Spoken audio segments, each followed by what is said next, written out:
Dikatakan dengan jelas bahwa ada kecemasan, ada ketakutan dari orang Israel, dari Saul, bagaimana mereka menghadapi tentara Filistin ini, khususnya menghadapi seorang tentara yang istimewa menurut mereka orang Filistin, yaitu Goliat. Karena kita tahu dalam cerita ini dikatakan tinggi besar, kemudian punya perlengkapan perang yang lengkap. Tidak ada yang bisa mengalahkannya. Orang merasa bahwa tidak ada yang bisa mengalahkannya. Kalau kita baca tadi ayat ini begitu panjang, tadi dibacakan oleh Pak Arthur, kita lihat bagaimana dikatakan orang Israel cemas dan takut. Apa yang terjadi? Sudah, ini kita sudah dihabisin sudah sama tentara Filistin ini, sudah keluar semua isi perut ini. Selesai sudah kita menjadi bangsa Israel. Tapi kita tahu bahwa ada Daud, bapaknya bilang, kamu pergi ke sana, coba lihat kakak-kakakmu itu selamat apa enggak, bagaimana keadaannya. Dan Daud pergi ke sana, kemudian dia tanya sama kakak-kakaknya, bagaimana keadaannya? Oke semua. Kakaknya bilang oke. Tapi Daud tahu bahwa mereka sangat cemas dan takut, sehingga dia datang kepada Saul, seperti film atau video tadi yang kita baca, dia berargumentasi dengan Saul. Dia mengatakan bahwa saya yang akan menghadapi Goliat ini. Saul bilang tidak mungkin.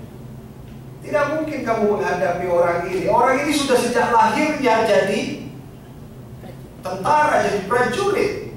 Sedangkan kamu hanya gembala domba. Tidak mungkin.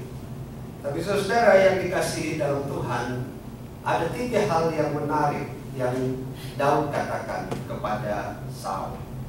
Kalau kita membaca ayat yang ke-32, berkatalah Daud kepada Saul, janganlah seorang menjadi tawar hati, karena dia, hambamu ini akan pergi melawan orang Filistin. Saudara, kehadiran Daud memberi semacam air jernih, memberi semangat, memberi kesegaran di tengah musim panas seperti saat ini. Dia katakan, janganlah kamu tawar hati karena dia atau karena orang Filistin. Di tengah kecemasan dan ketakutan, Daud menjadi orang yang menenangkan. Dia menjadi orang yang memberi ketenangan bagi banyak orang. Dan dia katakan kemudian, kalau kita baca ayat 34, tapi Daud berkata kepada Saul, hambamu ini biasa mengembalakan kambing domba ayahnya. Apabila datang singa atau beruang yang menerkam seekor domba dari lawannya, maka aku mengejarnya, menghajarnya, dan melepaskan tombak atau melepaskan domba itu dari mulutnya. Kemudian apabila ia berdiri menyerang aku, maka aku akan menangkap janggutnya, lalu menghajarnya dan membunuhnya. Daud tidak hanya memberi ketenangan, tapi dia juga mempresentasikan dirinya bahwa saya ini bukan orang yang dianggap remeh. Saya punya pengalaman. Meskipun pengalaman saya hanya dengan domba yang digigit oleh singa, tetapi itu pengalaman yang luar biasa. Saya bisa mengalahkan singa. Jangan takut, saya akan bisa menghadapi itu. Dan yang ketiga, Daud mengatakan dengan jelas, pula kata Daud, Tuhan yang telah melepaskan aku dari cakar singa dan dari cakar beruang, Dia juga akan melepaskan aku dari tangan orang Filistin. Dan kata Saul kepada Daud, pergilah, Tuhan menyertai kau. Ada keberanian yang menenangkan orang.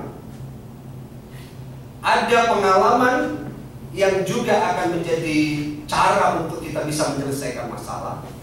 Tetapi di atas semuanya, Tuhanlah sumber segala hal yang membuat Daud menjadi berani. Nah, saudara yang dikasih dalam Tuhan, itu cerita yang selalu kita dengar bagaimana keberanian Daud itu bisa mengalahkan Goliat.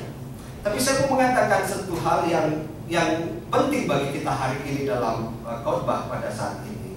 Saya mau mengatakan kepada kita bahwa kesederhanaan itu bukanlah berarti kekurangan atau kekalahan.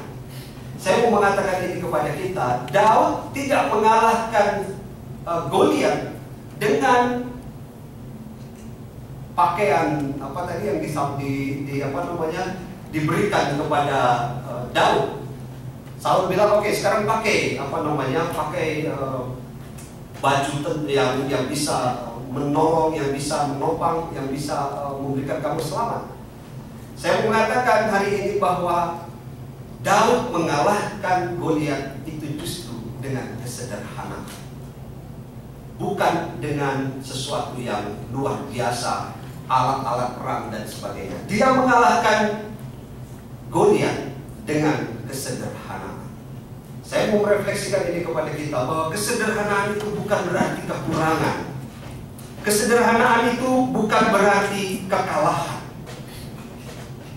Dalam sebuah status di Facebook saya pernah menuliskan begini. Terkadang kita sulit sekali untuk menyelesaikan sebuah masalah, tetapi Tuhan selalu berikan cara sederhana untuk jalan keluarnya.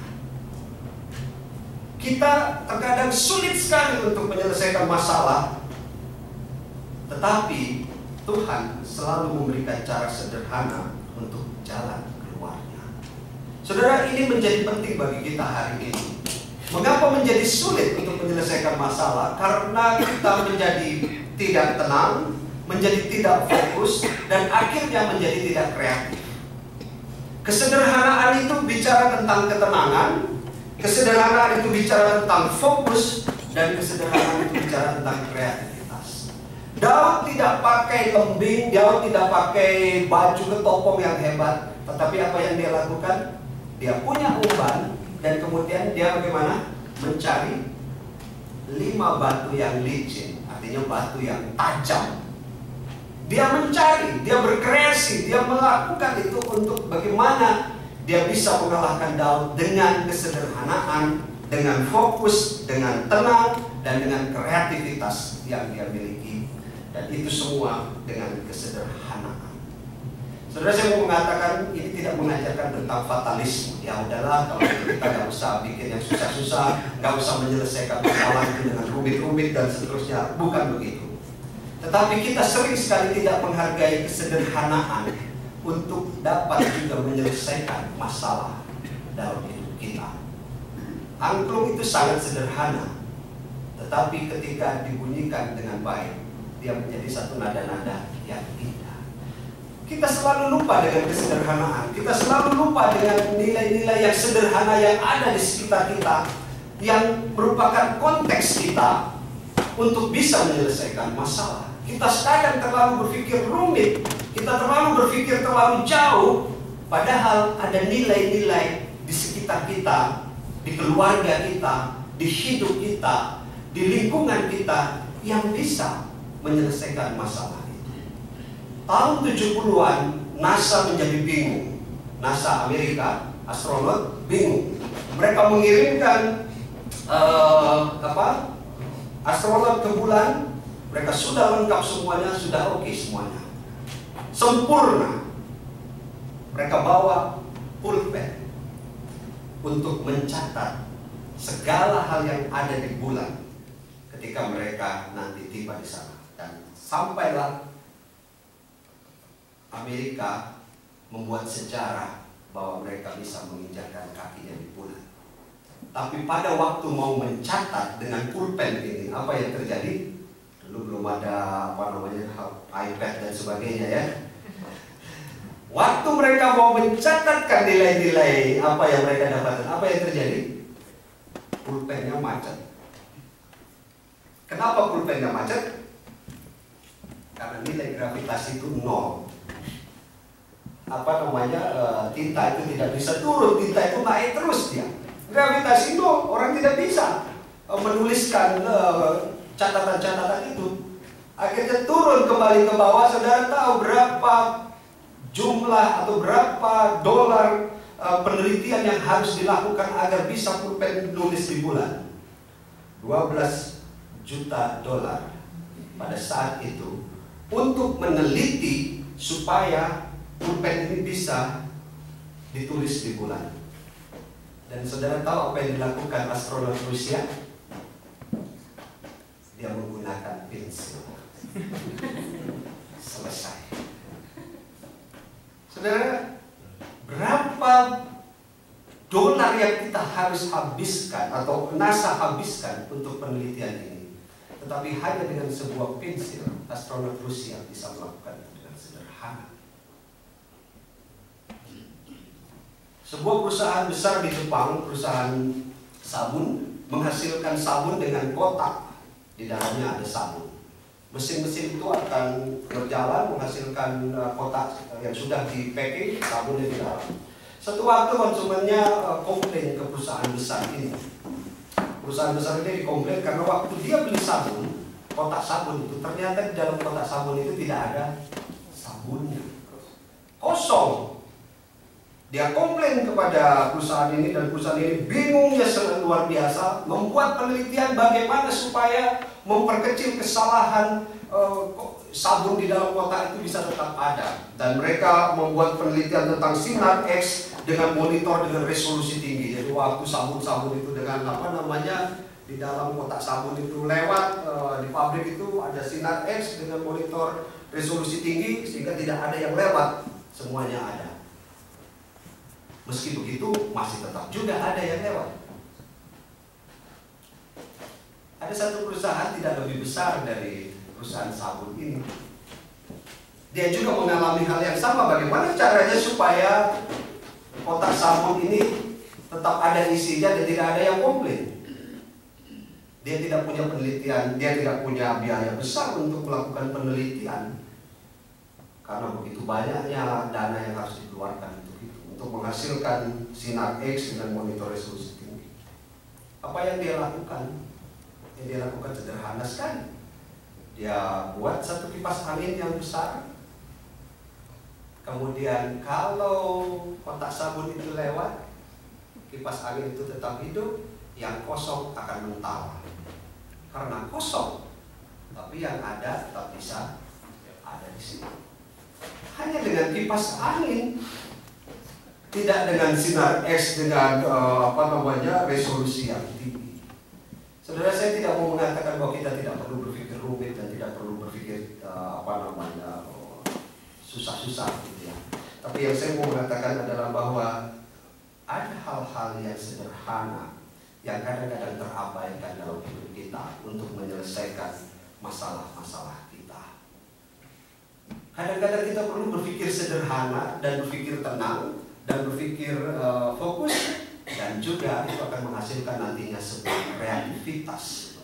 Kadang-kadang kita menjadi cemas, takut dan sebagainya sehingga kita tidak bisa lagi fokus, kita tidak bisa lagi tenang, sehingga segala sesuatu yang harusnya kita selesaikan malah akhirnya menjadi tidak terselesaikan. Tapi hari ini saya mau mengajak kita, mari kita belajar bersama-sama dari Daud. Dia hanya dengan umban dan batu mengalahkan Goliat. Saya mau mengatakan bukan berarti segala sesuatunya nanti kita anggap remeh, anggap enteng dan sebagainya. Tapi mari belajar menyederhanakan segala hal yang rumit untuk bisa menjadikan jalan keluar. Ketika ujian promosi doktoral saya, profesor saya mengatakan, orang yang pintar itu bukan merumitkan atau merumitkan sesuatu yang sederhana. Sesuatu yang sederhana itu dirumitkan, bukan. Tapi orang yang pintar itu adalah menyederhanakan sesuatu yang rumit dan bisa menjadi bagian dari banyak orang. Dan kalau itu bisa kita lakukan, kalau itu bisa kita terapkan baik dalam kehidupan bergereja, baik dalam kehidupan rumah tangga, saya kira kita akan memasuki satu fase-fase kemenangan seperti Daud terhadap Goliat. Gereja tidak ada yang tidak ada masalah. Semua gereja menghadapi masalah. Gereja kita juga menghadapi masalah. Ada banyak persoalan. Mari kita tenang, mari kita fokus, dan mari kita kreatif. Dan dengan demikian kita tetap menempatkan Tuhan di dalam kehidupan kita. Ini menjadi sangat penting karena jangan seperti orang Israel ketika menghadapi itu kemudian dia menjadi cemas dan takut dan akhirnya tidak dapat berbuat apa-apa. Untuk itu memang dibutuhkan pengorbanan. Saya mau mengatakan bahwa pengorbanan itu bukan fisik. Jemaat Immanuel, hai Jemaat Immanuel, udah banyak orang yang memberikan hatinya, memberikan dirinya untuk melayani. Kita semua sudah memberikan itu. Pengorbanan itu bukan hanya masalah fisik, tapi pengorbanan itu yang penting adalah pengorbanan untuk mau tenang. Karena tidak banyak orang bisa mau tenang ketika menghadapi masalah. Pengorbanan itu adalah pengorbanan untuk mau fokus. Karena tidak semua orang mau fokus dengan apa yang dihadapi untuk menyelesaikan masalah. Pengorbanan itu adalah pengorbanan untuk mau kreatif. Karena orang sudah tidak banyak lagi untuk mau menjadi kreatif. Semuanya tinggal pasang. Di Amerika kita kan begitu ya, tinggal pasang. Begitulah. Tapi saya mau mengajak kita di samping itu, mari kita mau menjadi kreatif. Saul cemas, bisa nggak Daud mengalahkan Goliat? Tapi Goliat mengatakan dia mau tenang, dia mau fokus, dan dia mau kreatif di dalam kehidupannya. Dalam keluarga juga pasti kita akan mengalami hal yang sama. Tidak ada keluarga yang tidak mengalami masalah, kan? Setiap kita pasti mengalami masalah. Dalam rumah tangga, dalam hubungan nikah, kita mengalami kadang-kadang pergumulan.